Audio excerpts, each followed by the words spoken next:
ఈ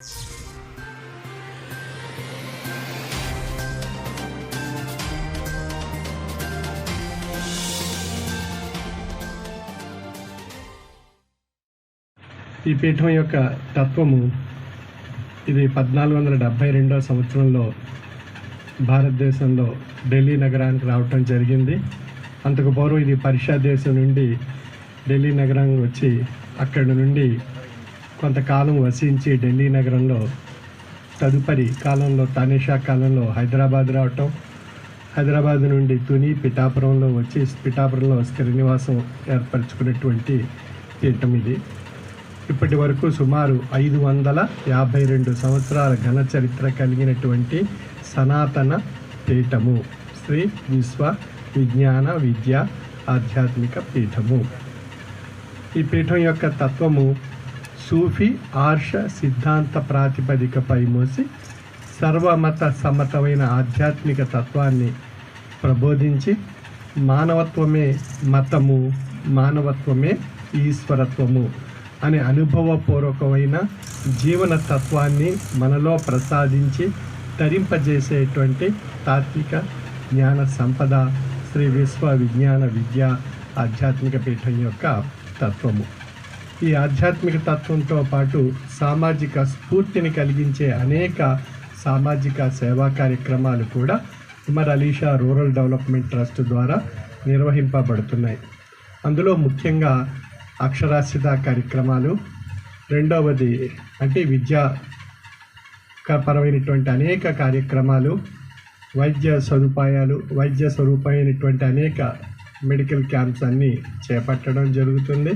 అదేవిధంగా దాతృత్వ సేవా కార్యక్రమాలు, మహిళా శిశు సంక్షేమ సేవా కార్యక్రమాలు, పర్యావరణ పరిరక్షణ కార్యక్రమాలు, ఈ విధంగా 5 కార్యక్రమాలు ఈ పీఠం తరఫున ఈ Umar Ali Shah rural development trust తరఫున నిర్వహింపబడుతున్నాయి.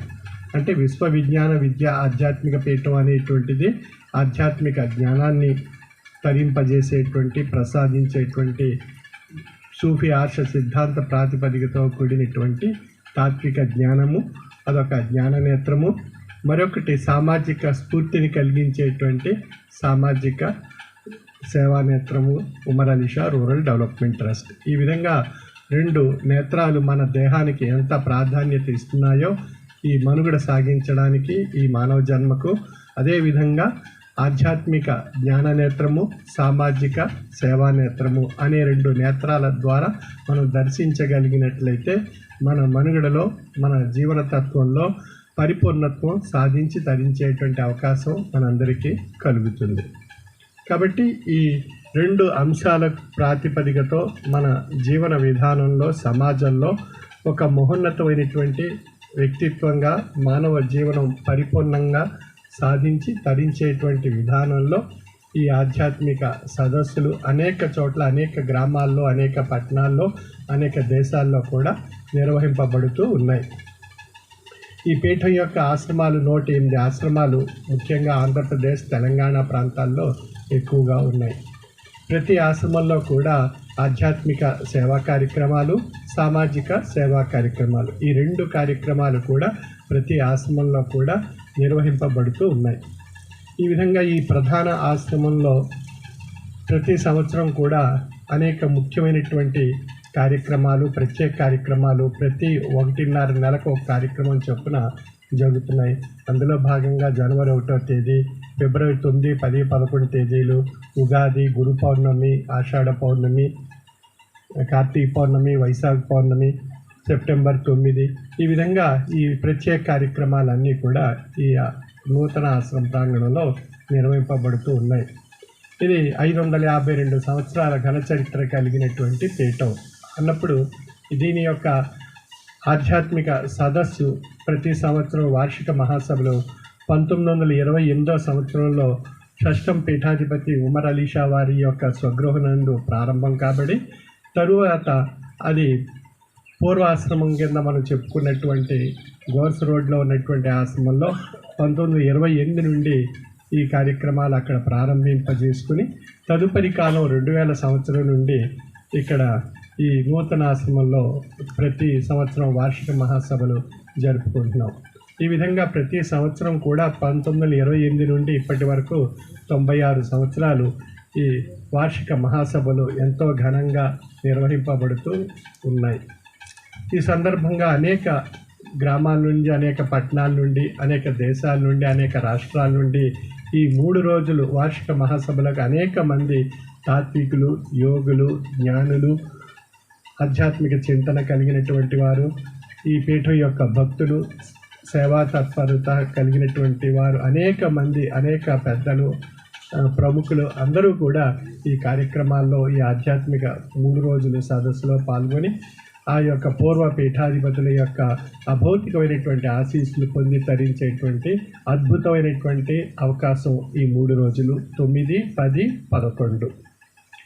అందులో ఈ ప్రత్యేకమైనటువంటి విశిష్టత ఏది అన్నప్పుడు ఒక అభౌతికమైనటువంటి, ఒక అద్భుతమైనటువంటి శక్తి ఈ 3 రోజులు ఈ ప్రాంగణంలో మనం అనుభవించి అభౌతికంగా మనం ఆస్వాదించేటువంటి ఒక అద్భుతమైనటువంటి శక్తి మనందరిపై ప్రసాదింపబడుతుంది. అటువంటి అవకాశం ఇది 1928లో ప్రారంభం కాబట్టి ఇప్పటి వరకు ఆ అవకాశం మనందరికీ ఆ పూర్వ పీఠాధిపతుల నుండి ఇప్పటి వరకు ఇది ప్రసాదింపబడేటువంటి ఒక అద్భుతమైనటువంటి శక్తి ఇందులో ఉంది అనేటువంటి విషయం అనేక మంది అనుభూతి పొందినటువంటి వారు తెలియజేసినటువంటి అంశము. అదేవిధంగా ఈ పీఠం తత్వంతో పాటు ఒక అభౌతికమైనటువంటి శక్తి ఆ 3 రోజుల కాలంలో మనం ఆ సదస్సులో పాల్గొన్నప్పుడు మనపై ప్రసాదింపబడి తద్వారా మన దైనందిన జీవన విధానంలో ఎంతో కాలం బట్టి మన పరిష్కారం కానటువంటి అనేక అంశాలు మన పరిష్కారం కాబడి మన జీవిత ఫలాలు పొంది తరించేటువంటి ఒక అద్భుతమైనటువంటి అనుభూతి కూడా అనేక మంది పొందటం జరుగుతుంది. ఈ విధంగా ఒక అద్భుతమైనటువంటి శక్తి ఉంది అనేటువంటి విషయం మన అనుభవంలో మనకే నిరూపణ కాబడుతుంది. ఈ విధంగా ఈ పీఠం యొక్క తత్వము పరమత సహనముతో కూడినటువంటి తత్వము. అందుచేత ఇది మతాతీత ఆధునిక మానవతా దేవాలయము. మతాలకు అతీతంగా మానవత్వమే మతము, మానవత్వమే ఈశ్వరత్వము అనే అనుభవపూర్వకమైనటువంటి స్థితిని కలిగినటువంటి తత్వము. అందుచేత ఇది మతాతీత ఆధునిక మానవతా దేవాలయము అని చెప్పబడింది. అంచేత మనలోనే మతము, మనలోనే దైవము, మనలోనే ఆ భగవత్ శక్తి దాగి ఉన్నది. అది తెలుసుకున్నట్టుకు మనం ఒక మార్గాన్ని ఎన్నుకుంటున్నాం. ఆ మార్గం ఒక మతము అని మనం నిర్ణయించుకొని ఆ మతం ద్వారా మనం ప్రయాణం చేస్తున్నాం. ఆ మార్గం ద్వారా ప్రయాణం చేస్తున్నాం. మన గమ్యం అక్కడికి చేరుకుంటున్నాం. కాబట్టి అన్ని మార్గాలు ఒక గమ్యానికి చేరుకోవటానికి మార్గదర్శకంగా ఉన్నట్లుగా ఈనాటి సమాజంలో ఉండేటువంటి అనేక మతాలు ఆ ఈశ్వరత్వం అనేటువంటి గమ్యాన్ని చేరటానికి మార్గదర్శకంగా తెలియబరచబడుతున్నాయి. కాబట్టి మనలో మానవత్వం ఉంటే ఈశ్వరత్వాన్ని తెలుసుకోవచ్చు. మనలో మానవత్వం కోల్పోతే మిగిలేది మనలో ఏది అన్నప్పుడు రాక్షసత్వము. అంచేత రాక్షసత్వం మనని హరింపజేస్తుంది, మానవ జన్మని హరింపజేస్తుంది, మానవుణ్ణి హరించేస్తుంది. కాబట్టి మనలో ఉన్న రాక్షసత్వాన్ని విడనాడి మనం మానవత్వంతో ఈ మనుగడ సాగిస్తే మనలోనే దైవం తెలియబడుతుంది. ఆ దైవం ఒక్కటే అనేటువంటి విషయం అనేక మత ధర్మాల్లో మూలంగా విశ్లేషించుకున్నట్లయితే ఏకత్వము అని తెలియబడుతుంది. అంటే భిన్నత్వం నుండి మనం ఏకత్వానికి రాగలిగినప్పుడే మనలో దైవత్వాన్ని మనం దర్శించవచ్చు. అదే విషయాన్ని మన హైందవ ధర్మంలో వేదవాంగ్మయంలో తత్వమసి అయమాత్మ ప్రజ్ఞానం బ్రహ్మ అహం బ్రహ్మస్మి అని చెప్పబడింది. అంటే నేను బ్రహ్మస్వరూపిగా అయితిని. అంటే నేననేటువంటి విషయం ఎవరు? మనలో ఉన్న దైవము. మన పేరు నేను కాదు, మనలో ఉన్న దైవమే మనలో ఉండేటువంటి నేను. ఆ నేననేటువంటి విషయమే అనేక మంది పీఠాధిపతులు, స్వామీజీలు, తాత్వికులు, జ్ఞానులు అనేక అంశాలుగా విశ్లేషిస్తూ ఆయా విషయాలన్నీ మనకు తెలియజేస్తున్నారు. వారు అనేక చోట్ల అనేక మంది తెలియజేసేటువంటి ఆ తాత్విక విషయాలను మనం క్రోడీకరించుకుని మనం విశ్లేషించుకున్నట్లయితే అందరూ చెప్పేటువంటి విషయం ఏకత్వము ఒక్కటే అనేటువంటి విషయం. ఆ ఒక్కటే అనేటువంటి విషయం మన దగ్గరే ఉంది. ఆ మన దగ్గర ఉన్నటువంటి మన వస్తువును మనం దర్శించాలి. ఆ దర్శించేటువంటిదే జ్ఞాన నేత్రము. ఆ జ్ఞాన నేత్రాన్ని పొందడానికి ఆధ్యాత్మిక జ్ఞానశక్తి మనం సముపార్జించుకోవాలి.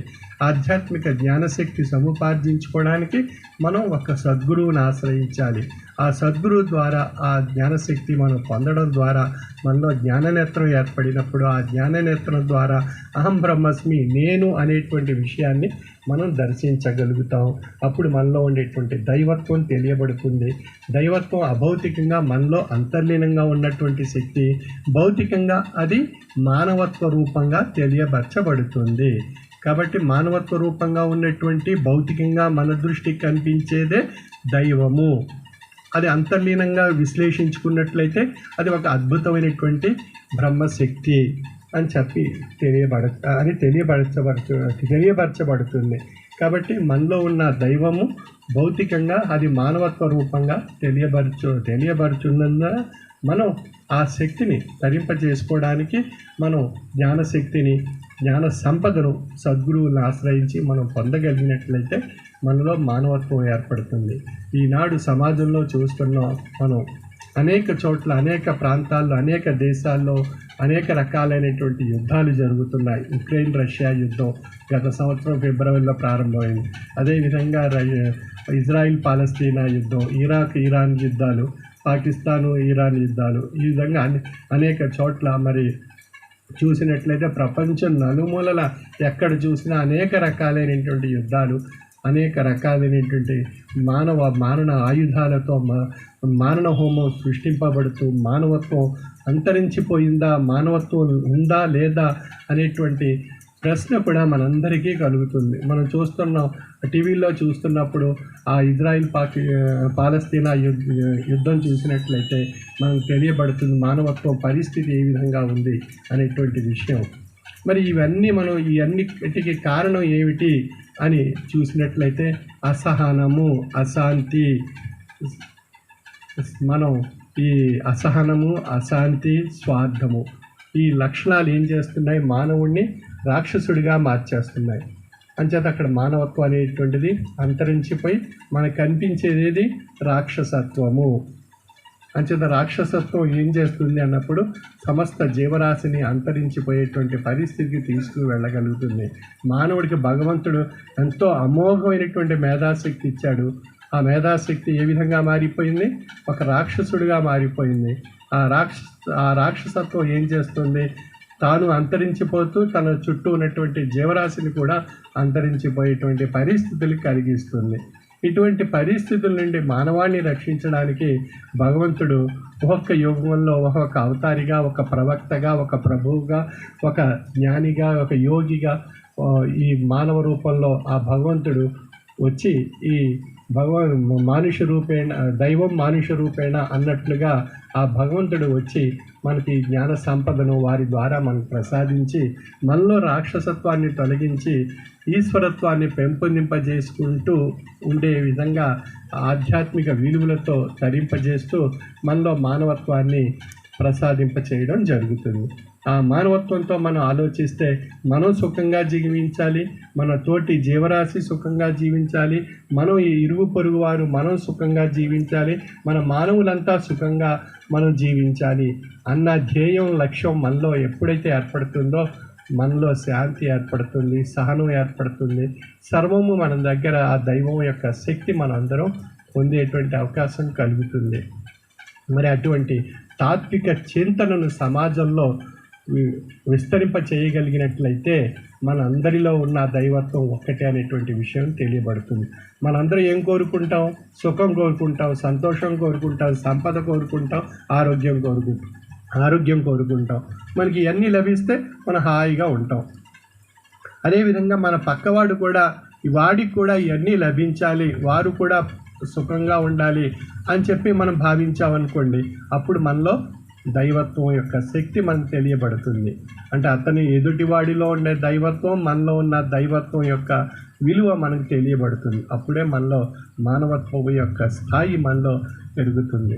అటువంటి మానవత్వపు విలువలు సమాజంలో విస్తరింప చేయడానికి శ్రీ విశ్వ విజ్ఞాన విద్య ఆధ్యాత్మిక పీఠము 552 సంవత్సరాలుగా ఈ పీఠాన్ని పూర్వ పీఠాధిపతులు అధిష్ఠిస్తూ అనేక రకాలైనటువంటి తాత్విక గ్రంథాలు, మానవత్వం ప్రేరితమైనటువంటి అనేక గ్రంథాలు, మత సామరస్యాన్ని పెంపొందించేటువంటి అనేక గ్రంథాలు, సామాజిక విలువలు, సామాజిక స్ఫూర్తిని కలిగించే అనేక సంస్కరణలతో కూడినటువంటి గ్రంథాలు పీఠాధిపతులు రచించి సమాజాన్ని ఒక చక్కని ఆహ్లాదకరమైనటువంటి వాతావరణాన్ని ఆధ్యాత్మిక పరిమళాలతో వికసింప చేయడానికి ఈ యొక్క పుష్పాలు వెదజల్లుతూ ఆ గ్రంథాలు ప్రసాదింప చేస్తూ వచ్చారు.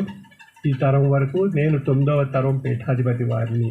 ఈ విధంగా ఈ పీఠం యొక్క తత్వం మానవ శ్రేయస్సుని,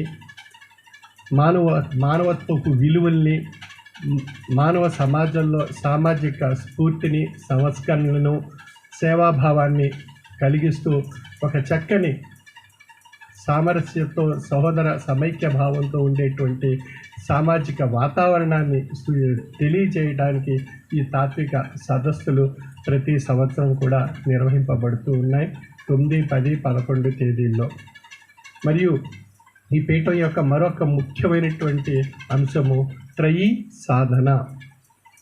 త్రయీ సాధన అన్నప్పుడు మంత్ర సాధన, జ్ఞాన సాధన, ధ్యాన సాధన, ఈ 3 సాధనల యొక్క కలయిక త్రయీ సాధన. ఈ త్రయీ సాధన శరీర తత్వానికి, అంటే మంత్ర సాధన శరీర తత్వానికి, జ్ఞాన సాధన మానసిక తత్వానికి,